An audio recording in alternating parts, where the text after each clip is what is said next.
दुर्गम इलाकों से सर पराली के केसेस आ रहे हैं, तो उसको रोकने के लिए सरकार की ओर से क्या प्रयास किए जा रहे हैं?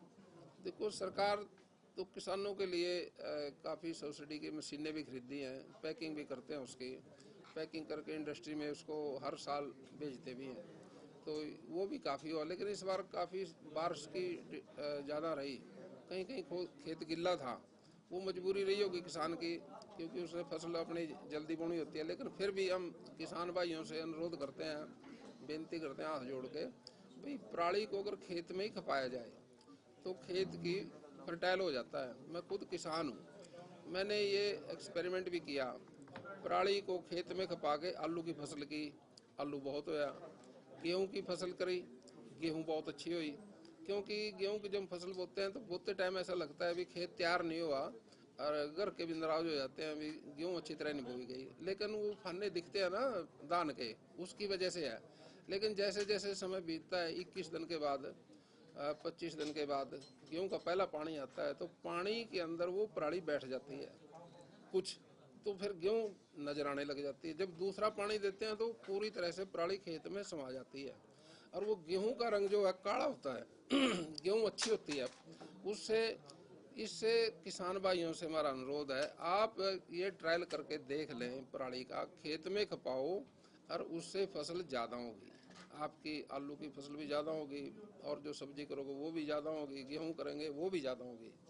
और दूसरी तरफ हम पैकिंग करते हैं, इसकी सेल करते हैं इंडस्ट्री में ले जाके, वो भी एक उद्योग के रूप में इसको लेना चाहिए, और सरकार इसमें पूरी तरह से मदद करती है।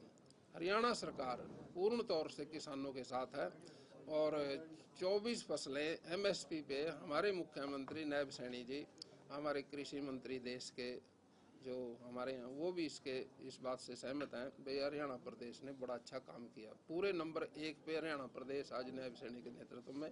मैं समझता हूँ अगर पंजाब भी इसी रास्ते पे चले तो किसानों की सारी समस्याएं दूर हो जाएंगी। अब बॉर्डर पे किसान बैठे हैं, किस लिए? एमएसपी के लिए। अब एमएसपी हरियाणा में तो सारा सीएम साहब ने कर दिया, तो पंजाब सरकार भी कर दे तो दिक्कत खत्म हो जाएगी। उन्होंने करना चाहिए ये काम, तो मैं समझता हूँ भाई पंजाब सरकार ने स्टेप उठाना चाहिए। पंजाब के अंदर हमारे से ज़्यादा दान होता है, क्योंकि हमारे से बड़ा प्रदेश है वो, और दान का रकबा भी ज़्यादा है, तो उन्होंने भी इस बात पे गौर करनी चाहिए, अपने किसान भाइयों को समझाना चाहिए। मंत्री जी, अधिकारियों के साथ बैठक की आज आपने, कुछ चार्ज लेने के बाद कोई अधिकारियों के साथ? अधिकारियों के साथ अब बैठक करेंगे, आज तो आए हैं। सर, जिस तरीके से दिल्ली सरकार आरोप लगा रही है कि जो दिल्ली के अंदर पोल्यूशन हो रहा है उसके लिए हरियाणा जिम्मेदार है, वो पराली का धुआं भी जा रहा है और यमुना से जो गंदा पानी जा रहा है उसके लिए हरियाणा को जिम्मेदार जो है दिल्ली की मुख्यमंत्री आतिशी सिंह कह रही है, तो इस पर आप क्या कहेंगे सर?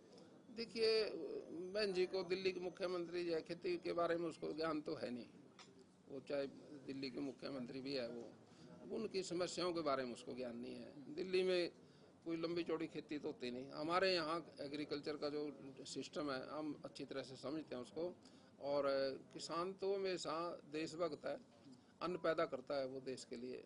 हम चाहे कुछ भी करें, रोटी तो चाहिए, कहाँ से मिलेगी? किसान से मिलेगी, और किसान करता है उसका ख्याल भी रखना चाहिए।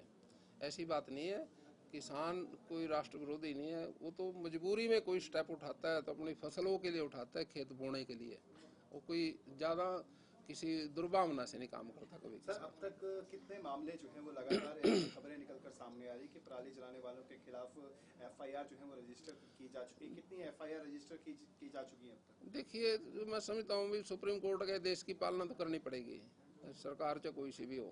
अब हरियाणा सरकार भी सुप्रीम कोर्ट से बाहर तो नहीं जा सकती, वो जो कहेगी वो तो करेगी, लेकिन कोई मजबूरी में कोई आदेश की पालना हम करते हैं। लेकिन हम किसान विरोधी नहीं है, किसान के तो साथ खड़े हैं।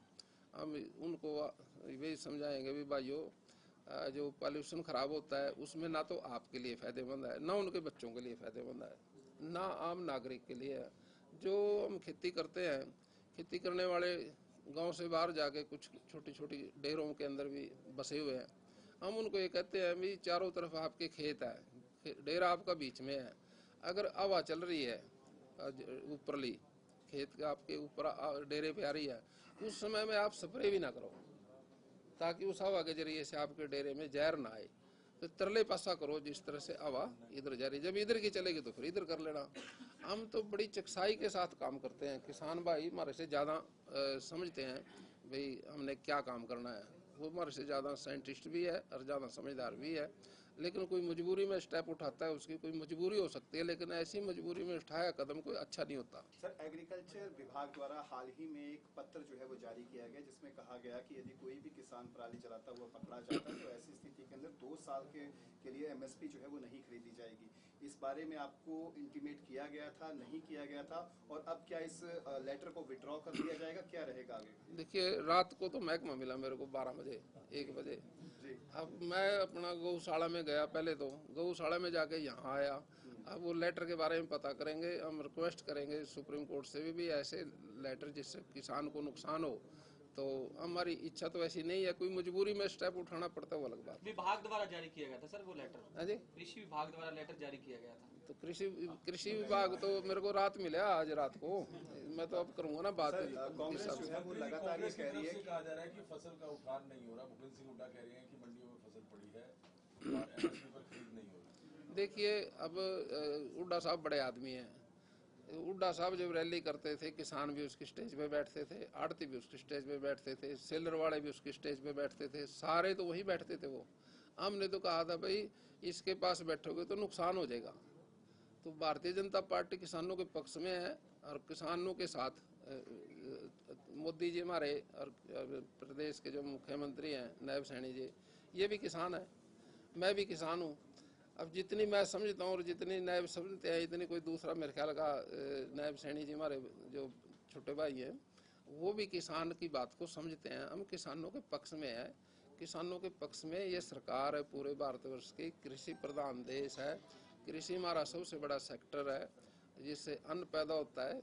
इसके बरखिलाफ सरकार कोई काम नहीं करती, लेकिन सुप्रीम कोर्ट का कोई आदेश है उसकी तो पालना मजबूरी में करनी पड़ती है। सर, हाल ही में पंजाब के अंदर जो है वो फुट एंड माउथ की बीमारी जो है वो वायरल हो चुकी है। किसान जो पशु हैं उनको मुंह की और खुर की बीमारी जो है वो जारी हो चुकी है। उसको लेकर अलर्ट जो है वो पंजाब के अंदर जारी किया जा चुका है। अगर हम अब हरियाणा का जिक्र करें तो हरियाणा में इसको लेकर क्या कुछ स्टेप्स जो है उठाए जाए? देखिए, ये सीजनल बीमारियां पहले भी होती थी, मुंह खुर की बीमारी कोई नई नहीं है। ये तो हम जब गांव में अपने पशु देखते हैं तो मुंह में जुगुड़ आ जाती है, उसके मुंह की बीमारी है, मुंह खुर की खुर भी उसके खराब हो जाते हैं। ये हमारे जो वेटनरी डॉक्टर हैं, हम उन्हीं के पास जाके उसकी दवाई लेके आते हैं, फिर वो ठीक भी हो जाती हैं। अलर्ट तो सतर्क रहना चाहिए, किसान को नुकसान ना हो। पशु का बीमा भी है, अगर कोई इस हालात में पशु डैमेज होता है तो उसको बीमा के जरिए से बचाया जा सकता है, उसको उसका पैसा उसको पूरा मिलेगा। एफआईआर दर्ज होने के बाद हम कोई किसानों के साथ बैठक की हो या करनी हो, आगे कोई आशा हो उनके साथ, उनको समझाया जाए? नहीं, चलो आप कह रहे हो एफआईआर की बात कह रहे हो, सुप्रीम कोर्ट के आदेश कोई ऐसा है सख्त तो सरकार तो सुप्रीम कोर्ट के आदेश की पालना करती है, लेकिन हम किसानों के बरखिलाफ नहीं है, किसानों के तो पक्ष में ही है। उनकी मदद के लिए 24 घंटे तैयार हैं। ठीक है सर, धन्यवाद।